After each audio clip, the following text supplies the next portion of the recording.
चलिए जानते हैं उत्तर प्रदेश की मुख्य बड़ी खबरों को केवल 5 मिनट में। पर उससे पहले अगर आप चैनल पर नए हैं तो चैनल को सब्सक्राइब कर लें। भारतीय जनता पार्टी ने अपनी नई राष्ट्रीय टीम का ऐलान किया है, जिसमें उत्तर प्रदेश का खासा प्रभाव देखने को मिला है। आगामी 2027 विधानसभा चुनावों को देखते हुए यूपी से 8 बड़े नेताओं को अहम जिम्मेदारियां सौंपी गई हैं। इनमें स्मृति ईरानी, रेखा वर्मा और हरीश द्विवेदी जैसे नाम शामिल हैं। पार्टी ने इस टीम के जरिए युवा, ओबीसी, महिला और दलित वर्गों को साधने की बड़ी रणनीति तैयार की है। साथ ही तारिक, मंसूर और कुंवर बासित अली के रूप में 2 मुस्लिम चेहरों को भी राष्ट्रीय टीम में जगह दी गई है। उत्तर प्रदेश में मानसून पूरी तरह से सक्रिय है। 17 अगस्त को मौसम विभाग ने प्रदेश के 25 से अधिक जिलों में भारी बारिश का अलर्ट जारी किया है। लखनऊ, कानपुर, प्रयागराज और वाराणसी समेत कई शहरों में तेज बारिश देखने को मिली है, जिससे जनजीवन प्रभावित हुआ है। कुछ जगहों पर वज्रपात की भी आशंका जताई गई है, इसलिए प्रशासन ने लोगों से सावधानी बरतने की अपील की है। हालांकि 19 अगस्त से मौसम में कुछ राहत मिलने की उम्मीद जताई जा रही है। योगी सरकार में कैबिनेट मंत्री और निषाद पार्टी के प्रमुख संजय निषाद ने आरक्षण के मुद्दे पर तेवर कड़े कर लिए हैं। उन्होंने भाजपा के शीर्ष नेतृत्व से आरक्षण की मांग को जल्द पूरा करने की अपील की है और साथ ही अल्टीमेटम भी दिया है।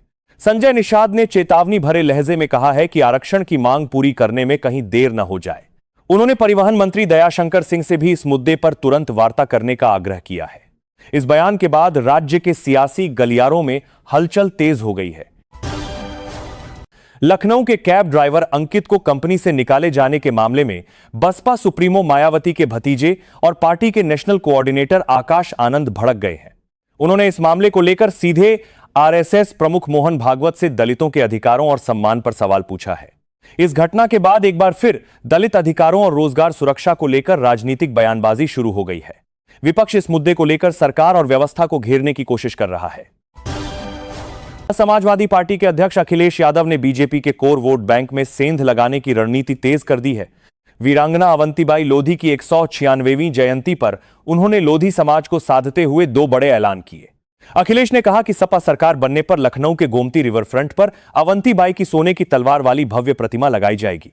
साथ ही 16 अगस्त को उनकी जयंती के अवसर पर प्रदेश में राजकीय अवकाश भी घोषित किया जाएगा। उन्होंने कार्यकर्ताओं से कहा कि आगामी विधानसभा चुनाव बेहद महत्वपूर्ण है और पीडीए के जरिए सभी को जोड़ा जाएगा। उत्तर प्रदेश में संजय निषाद ने निषाद आरक्षण के मुद्दे पर बीजेपी सरकार को कड़ी चेतावनी दी है।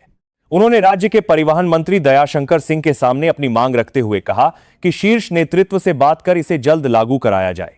संजय निषाद ने साफ कहा कि अगर आरक्षण के फैसले में देरी हुई तो समाज के हित प्रभावित हो सकते हैं। लंबे समय से मछुआरा और निषाद जातियों को अनुसूचित जाति में शामिल करने की मांग चल रही है। विधानसभा चुनाव से पहले इस चेतावनी ने सूबे का सियासी पारा और ज्यादा बढ़ा दिया है। मुख्यमंत्री योगी आदित्यनाथ ने गोरखपुर में विपक्ष पर तीखा हमला बोलते हुए कहा कि युवा शक्ति का सबसे बड़ा दुश्मन माफिया तंत्र है। उन्होंने कहा कि पिछली सरकारों के एजेंडे में खेल और युवाओं के लिए कोई जगह नहीं थी। सीएम योगी ने आरोप लगाया कि आज जो लोग युवाओं की बात कर रहे हैं वे केवल उनका दुरुपयोग करना चाहते हैं। उन्होंने स्पष्ट किया कि वर्तमान सरकार युवाओं के भविष्य, रोजगार और सुरक्षा को लेकर पूरी तरह से प्रतिबद्ध है। इस दौरान उन्होंने युवाओं को राज्य के विकास में सक्रिय भूमिका निभाने के लिए प्रेरित किया। उत्तर प्रदेश में मानसून पूरी तरह से सक्रिय है और मौसम विभाग ने राज्य में भारी बारिश का अलर्ट जारी किया है। कानपुर और बांदा समेत 25 जिलों में बहुत ही भारी बारिश की चेतावनी दी गई है, जबकि 30 अन्य जिलों में भी बारिश के आसार हैं। लगातार हो रही मूसलाधार बारिश की वजह से कई इलाकों में जलभराव और नदियों का जलस्तर बढ़ने की समस्या सामने आई है। प्रशासन ने लोगों से सतर्क रहने की अपील की है और निचले इलाकों में रहने वालों को सुरक्षित स्थानों पर जाने को कहा है। खराब मौसम को देखते हुए स्कूलों की छुट्टी का अंतिम फैसला स्थानीय जिला प्रशासन पर छोड़ दिया गया है। करोड़ों रुपए की लागत से बना गंगा एक्सप्रेसवे पहली ही तेज बारिश में एक जगह से धंस गया है। मेरठ से प्रयागराज को जोड़ने वाले इस मेगा प्रोजेक्ट के उद्घाटन के कुछ ही समय बाद ऐसी स्थिति सामने आई है। एक्सप्रेसवे के धंसने से इस अहम प्रोजेक्ट की गुणवत्ता और निर्माण कार्य पर बड़े सवाल उठने लगे हैं। इस घटना के बाद विपक्ष ने भी प्रदेश सरकार पर निशाना साधना शुरू कर दिया है और भ्रष्टाचार के आरोप लगाए हैं। प्रशासन ने मौके पर पहुंचकर मरम्मत का काम शुरू कर दिया है और मामले की जांच की बात कही जा रही है। इलाहाबाद हाईकोर्ट ने एक महत्वपूर्ण टिप्पणी करते हुए कहा है कि सजा माफी की शक्ति का प्रयोग मनमाने ढंग से नहीं किया जा सकता। कोर्ट ने कहा कि संविधान के अनुच्छेद 161 के तहत राज्यपाल को दोषी की सजा में छूट देने या रिहाई की शक्ति प्राप्त है, लेकिन इस संवैधानिक शक्ति का इस्तेमाल बिना किसी ठोस आधार या मनमाने तरीके से करना पूरी तरह गलत है।